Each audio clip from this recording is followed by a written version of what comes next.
बिस्मिल्लाहिर्रहमानिर्रहीम। मेरे प्यारे प्यारे दोस्तों, उम्मीद करता हूँ मेरे सब दोस्त खैरियत से होंगे। आज मैं आपके लिए लेके आया हूँ रोगनी नान की रेसिपी। ये बिल्कुल बाजार जैसा रोगनी नान आप घर पे बना सकते हैं।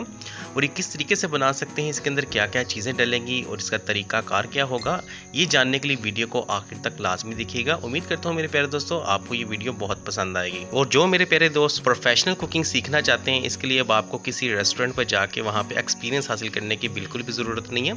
आप मेरी रेसिपीज़ को फॉलो करके ईजिली प्रोफेशनल कुकिंग घर पे कर सकते हैं। उम्मीद करता हूँ मेरे प्यारे दोस्तों आपको इस चैनल से बहुत कुछ सीखने को मिलेगा। तो वीडियो को स्टार्ट करने से पहले मेरी आपसे गुजारिश है कि मेरे चैनल को सब्सक्राइब कर दें और बेल आइकन पे क्लिक कर दें ताकि मेरी हर आने वाली नई वीडियो का नोटिफिकेशन आप तक आसानी पहुंचता रहे। तो शुरू करते हैं अपनी रेसिपी को। तो प्यारे दोस्तों, रोगनी नान बनाने के लिए हमने लिया है 1 कप मैदा। इसमें डालेंगे हम आधा कप दूध और हम इसमें डालेंगे 1/4 टीस्पून नमक। लेकिन हम मीठा नान बना रहे हैं तो हम इसमें 2 टेबलस्पून चीनी भी ऐड कर रहे हैं। अगर आप मीठा नान नहीं बना रहे तो आपने चीनी ऐड नहीं करनी। इसमें डालेंगे हम 1 टेबलस्पून घी। हमें चाहिए कुछ इसके लिए तिल और थोड़ी सी हमने ली है कलवंजी। इसमें डालेंगे हम 1/4 टीस्पून सोडा, मीठा सोडा जिसे हम कहते हैं। अब लेते हैं दोस्तों एक प्यारा सा बाउल में डालेंगे हम दोस्तों मैदा डालने के बाद हम इसमें डाल देंगे नमक और चीनी। उसके बाद दोस्तों हम इसमें डालेंगे 1 टेबलस्पून घी और घी डालने के बाद दोस्तों हम इसमें डाल देंगे सोडा। उसके बाद दोस्तों हम इसमें नीम गर्म दूध जो है वो हम इसमें ऐड कर देंगे। आपने ना बिल्कुल ठंडा डालना है और ना बिल्कुल गर्म, आपने बिल्कुल नीम गर्म दूध इसमें डालकर और इसको पानी की मदद से आपने अच्छे से गूंद लेना है। गूंदने के बाद दोस्तों आपने इसके ऊपर इस तरीके से घी लगाकर इसको 10-15 मिनट के लिए आपने फ्रिज में रख देना है।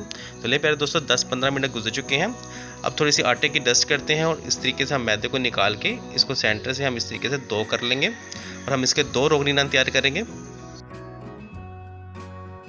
अब हम इसके पेड़े बना लेते हैं, एक और ये दूसरा। तो दोस्तों अब थोड़ी सी डस्ट करके हम इसको इस तरीके से पेड़े को रख के हम इसको हाथों की मदद से फैलाकर इसको बेलने की वजह से बेलकर इस तरीके से बड़ा कर लेंगे।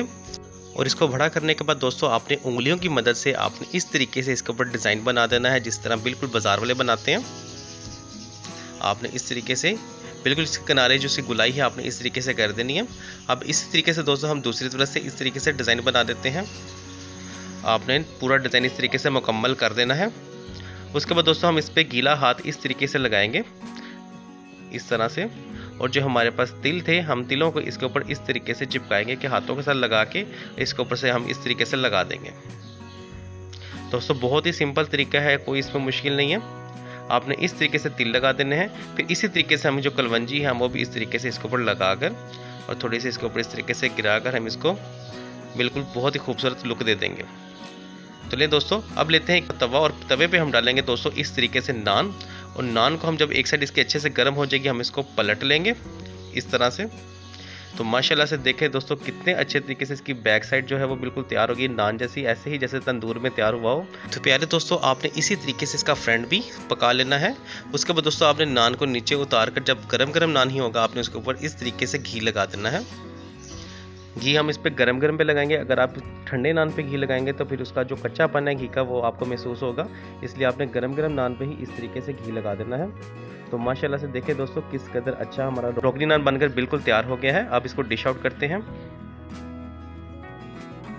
तो ले दोस्तों माशाल्लाह से हमारा रोगनी नान बनकर बिल्कुल तैयार हो गया। ये बिल्कुल बाजार जैसा रोगनी नान है, ये खाने में बिल्कुल वैसा ही होगा जैसा आपको बाजार से मिलता है। उम्मीद करता हूँ मेरे प्यारे दोस्तों आपको ये रोगनी नान की रेसिपी बहुत पसंद आई होगी। तो मेरे प्यारे दोस्तों अब अच्छा खाना खाने के लिए आपको किसी रेस्टोरेंट वगैरह पे जाने की बिल्कुल भी ज़रूरत नहीं है। अब आप घर में ईजिली इस तरह की कुकिंग करके आप बाजार जैसा खाना घर का बनाकर खा सकते हैं। हमें शुक्र अदा करना चाहिए उस ज़ात का जिसने हमारी ज़िंदगी में इस तरह की नेमतें, इस तरह की लज्जतें नाजिल की। मेरी दुआ है अल्लाह ताला से कि अल्लाह ताला मुझे और आपको ऐसे ही अच्छे अच्छे खाने बनाने की और खाना खाने की तौफीक अता फरमाए। मेरे प्यारे दोस्तों आपको ये रोगनी नान कैसा लगा मुझे कमेंट सेक्शन में ज़रूर बताइएगा। मैं अपने प्यारे प्यारे दोस्तों के प्यारे प्यारे कमेंट्स बहुत शौक से पढ़ता हूँ। उम्मीद करता हूँ कि आपको हमारी आज की रेसिपी बहुत पसंद आई होगी। ऐसी ही अच्छी अच्छी रेसिपीज को जानने के लिए मेरे चैनल को सब्सक्राइब कर दें और बेल आइकन पे क्लिक कर दें ताकि हर आने वाली नई वीडियो का नोटिफिकेशन आप तक आसानी पहुंचता है। तो मिलते हैं इंशाल्लाह नेक्स्ट वीडियो में, तब तक मुझे दीजिए इजाजत। अल्लाह हाफिज।